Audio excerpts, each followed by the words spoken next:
Owners of a well-known store in Mount Sterling are pushing through heartache as they clean up the mess after a massive fire. The presidential race is dominating the national news cycle right now, but the highest-ranking Republican in the Senate stuck to Central Kentucky issues today in Danville. People thought they were investing in the fuel of the future, but they were actually getting scammed. We'll have tips on how to avoid a similar scam.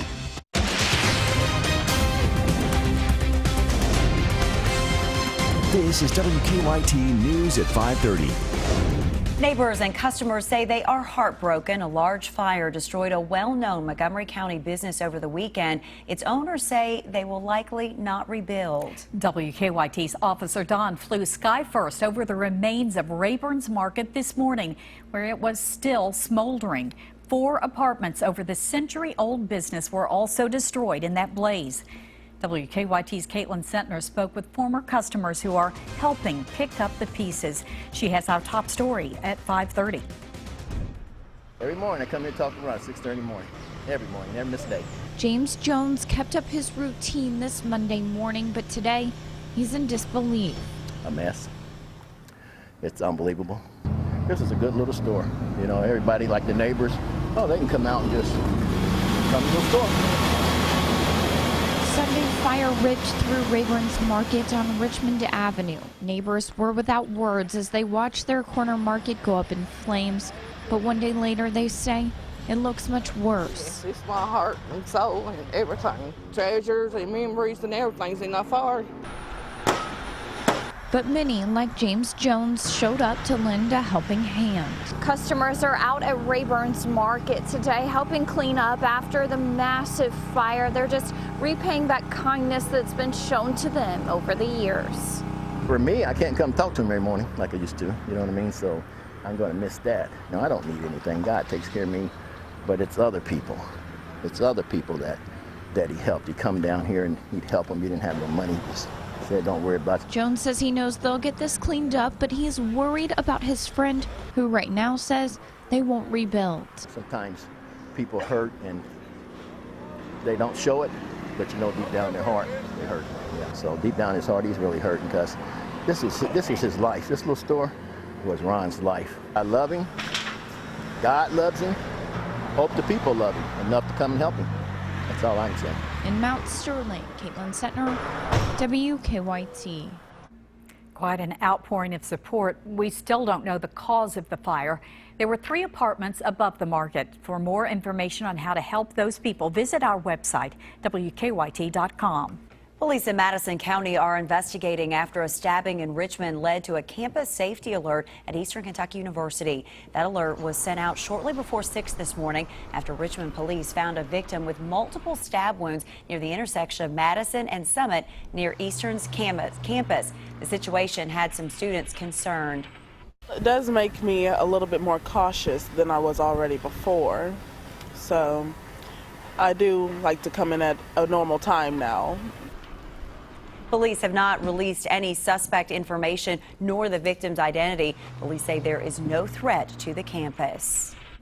A couple is in jail after a 3-year-old child they were supposed to be watching was found walking in the street. Our county-by-county coverage at 5:30 starts in Harlan County. Police arrested the child's uncle, T.J. Tackett, and Tackett's fiancee, Sydney Shepard, charging both with first-degree wanton endangerment and endangering the welfare of a minor. Police say someone called them after seeing the 3-year-old near an intersection. The couple admits they were asleep when the child walked away.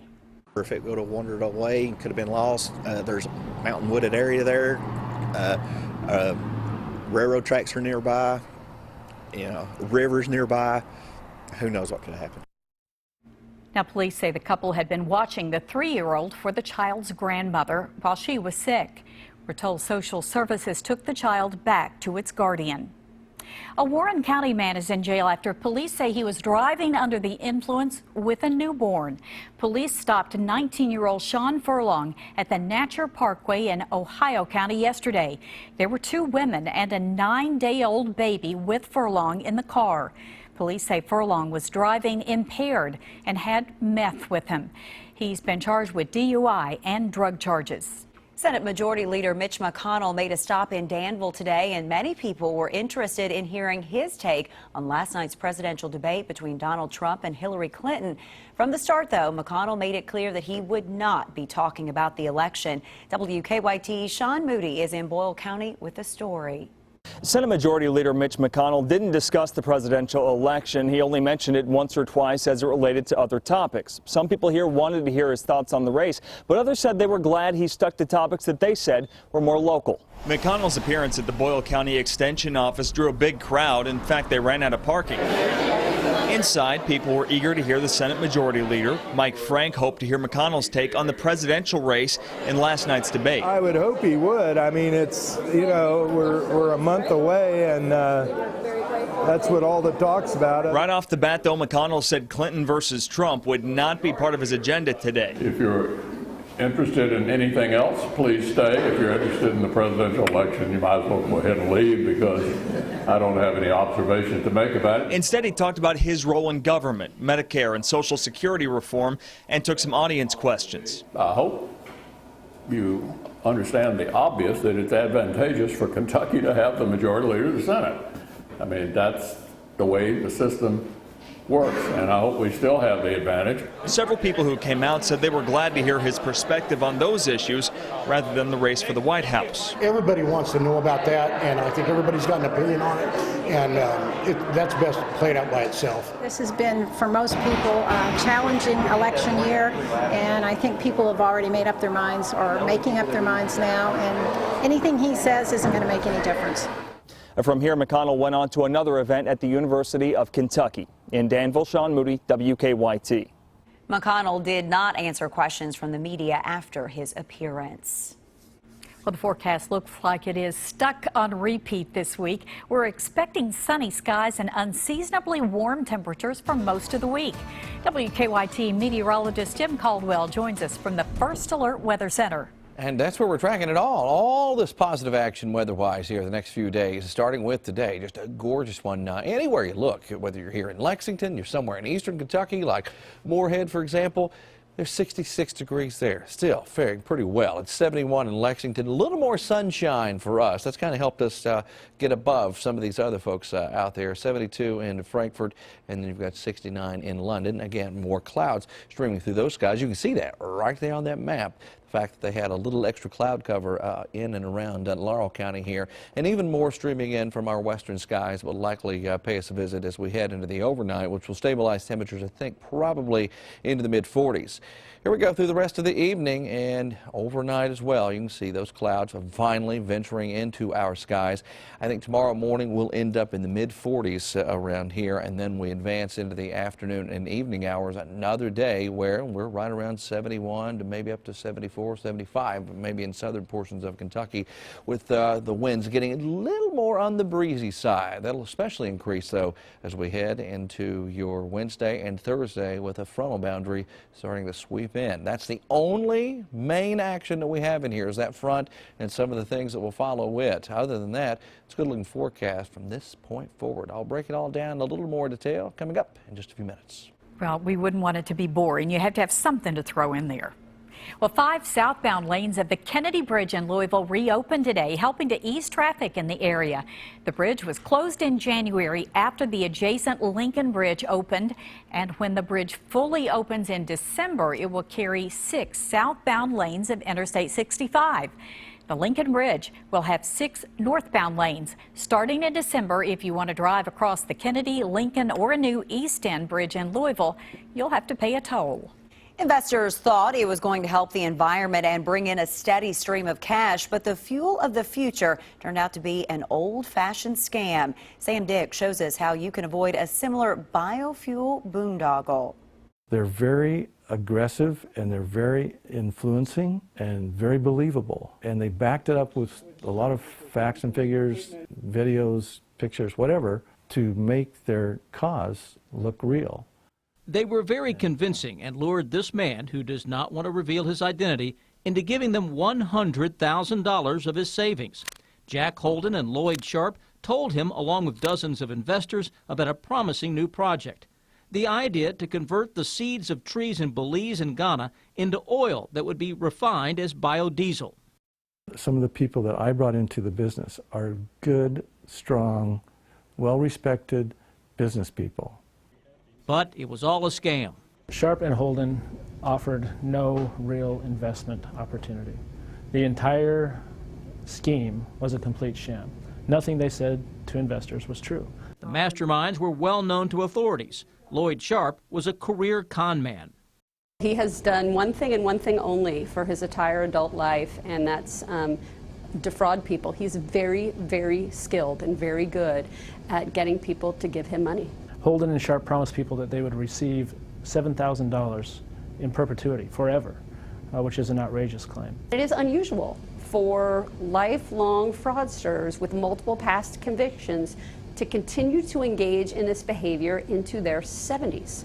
But both of them did. For years, victims believed the project would make them rich. In reality, they were left devastated. Our home almost went into foreclosure. I didn't make a mortgage payment for well over a year.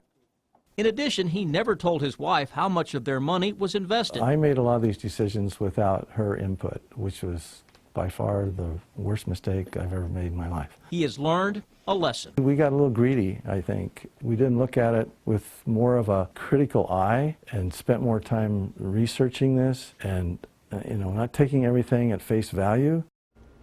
That was our Sam Dick reporting. Lloyd Sharp was 79 years old at the time of his arrest. He pleaded guilty and, due to his age, was sentenced to just 5 years in prison. Jack Holden was sentenced to more than 7 years in prison.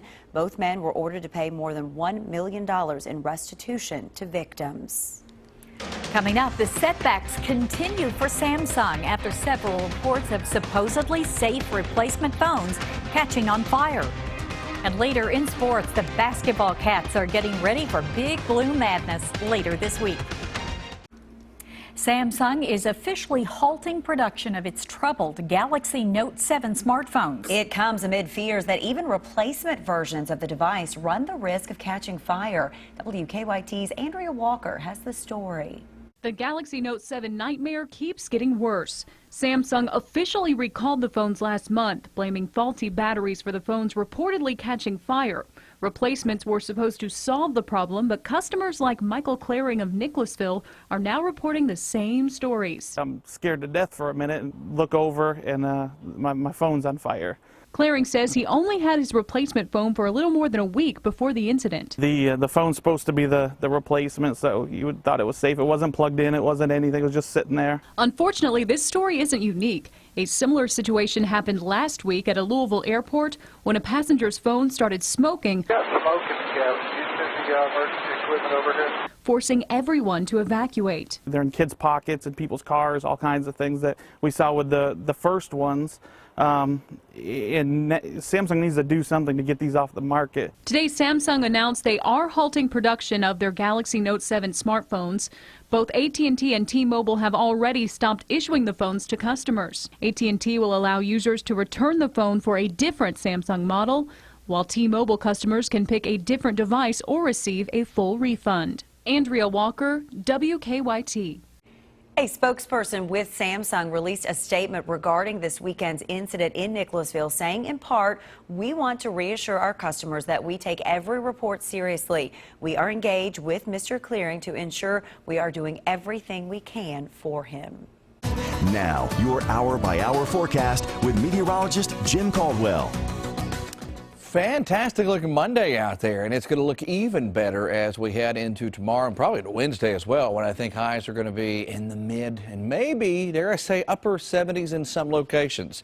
Let's see what we've got going on out there right now. And it's mainly about sunshine here for us today. There are some clouds trying to stream into the skies, but it is not a big deal at all. 71 Lexington, Frankfort 72, 66 into Moorhead. A little more cloud cover, a little more of that northeasterly wind picking up and kind of driving in. And of course, the way this air mass is advancing, it's coming in from our southwest and pushing toward the northeast. So naturally, some cooler air is going to be pooled in those locations for a little while longer.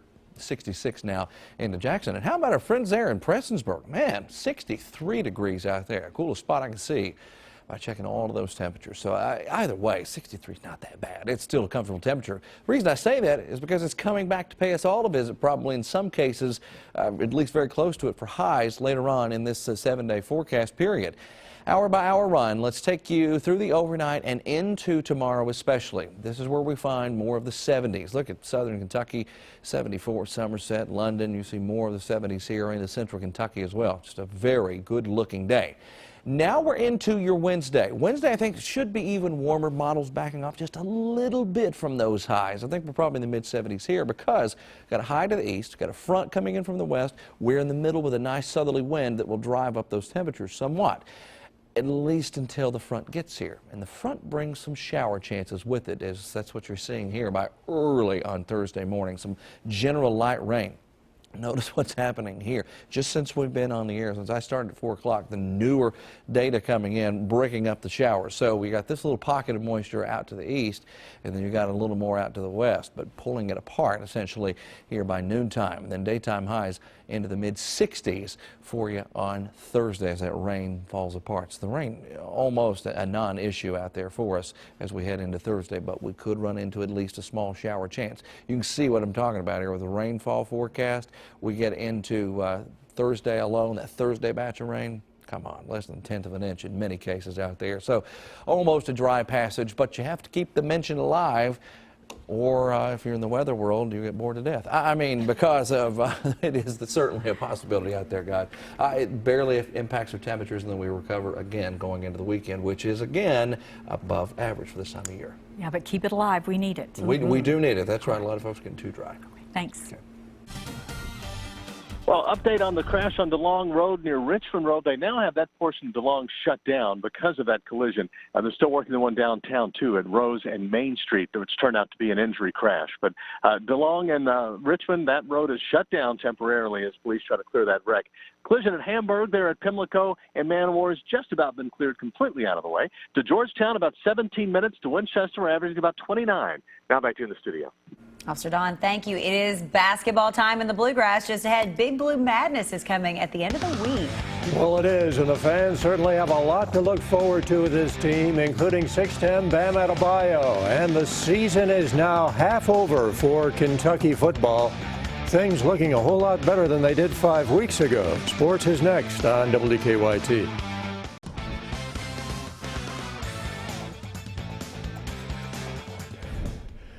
Big Blue Madness coming up Friday, and John Calipari will introduce his team to the fans in Rupp Arena. Big difference this season. The Cats will have some improved post presence. A lot of it in the name of Bam Adebayo. His teammates are looking forward to it. He's a character, man. Like, first time I met him, I knew, like, this guy is a character. On the floor, they're gonna love him because he's gonna tear the rim off. Like, I'm excited to see him dunk on somebody. But like, you know, he's that post presence that that you need in a team to be successful down there. He's got a lot to learn, but he's big. He's an athlete. He's long, physical, 260 pounds, maybe more. You know, but he's got a ways to go. On to football. Mark Stoops and his team getting a break this weekend. The Cats evening their record at 3-3 with Saturday's victory over Vanderbilt. It was a good win. After the game, Stoops turned back the clock to the opening game of the season when Kentucky completely collapsed in the second half against Southern Miss. Since then, the Cats have won 3 out of 4. First thing I told them, I grabbed them up, I wanted to see the whites of their eyes, and I told them to stay the course. I said, every son of a gun outside of this room right here will be attacking you and me. So put your head down, do your job, and go to work, you know, because there's nowhere to run and there's nowhere to hide. You know, you either man up and get better or you cave. And we're still working, you know that, but nobody's, you know, been hesitant. It's about getting back and getting to work. UK center John Toth is the SEC Offensive Lineman of the Week. Toth helped the Kentucky offense pile up 258 yards rushing Saturday. He handled the line calls for an offense that did not allow a sack. Toth played every snap at center, leading the O-line with 9 knockdown blocks and 23 blocks at the point of attack. Cats have this weekend off. Following week, Mississippi State comes into Commonwealth Stadium. 7:30 kickoff on October 22nd on the SEC Network. And UK could be in line to land one of the top quarterbacks in the 2017 class. Danny Clark out of Akron, Ohio, recently decommitted from Ohio State. He was in town this weekend. He tweeted this picture today with UK quarterbacks coach Darren Hinshaw with a quote, "I can see this guy in the front row at my wedding. Incredible coach, but even a better man."